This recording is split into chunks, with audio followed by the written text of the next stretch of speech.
इस्लामपूर शहरात कर्णकर्कश आवाज करणाऱ्या मोटरसायकल सायलेन्सरवर कारवाई. इस्लामपूर शहरामध्ये नागरिकांच्या तक्रारींची दखल घेत कर्णकर्कश आवाज करणाऱ्या व अवैध बदल केलेल्या मोटरसायकल सायलेन्सरवर पोलीस प्रशासनाने विशेष मोहीम राबवून कारवाई केली. या कारवाई दरम्यान आवाज करणाऱ्या मोटरसायकलचे सायलेन्सर जप्त करण्यात आले असून जप्त केलेले सायलेन्सर नष्ट करण्यात आले आहेत.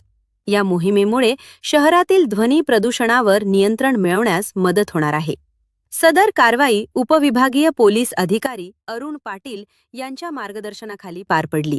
यावेळी सहाय्यक पोलीस निरीक्षक अल्पेश लावंड, ग्रेड PSI मोहिते तसेच पोलीस कर्मचारी यादव, शरद बावडेकर, सलमान मुलानी, सचिन मोरे, निलेश पुणे, रवींद्र बनसोडे आदींनी सहभाग घेतला. पोलीस प्रशासनाने नागरिकांना आवाहन केले आहे की वाहनांमध्ये अवैध बदल करू नयेत व नियमांचे पालन करावे, अन्यथा अशा प्रकारची कारवाई पुढेही सातत्याने करण्यात येणार आहे.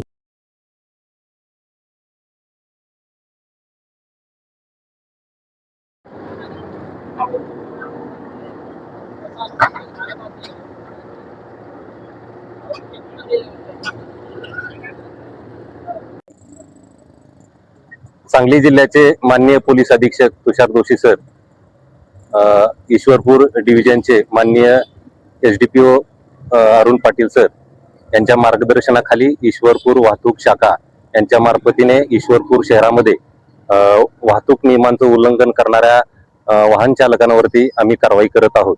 त्याच अनुषंगाने ईश्वरपूर शहरामध्ये ध्वनी प्रदूषण करणारे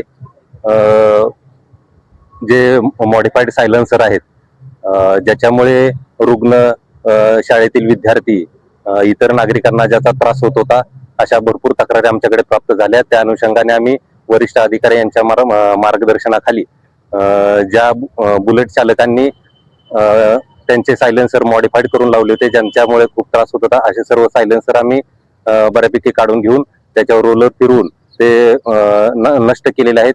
यापुढे देखील सर्व नागरिकांना आम्ही आवाहन करतो की अशा पद्धतीचे जे मॉडिफाईड सायलेन्सर आहेत ते लोकांनी काढून घ्यावेत, जेणेकरून लोकांना त्याचा त्रास होणार नाही. आमची कारवाई अशीच यापुढेही चालूच राहील. धन्यवाद.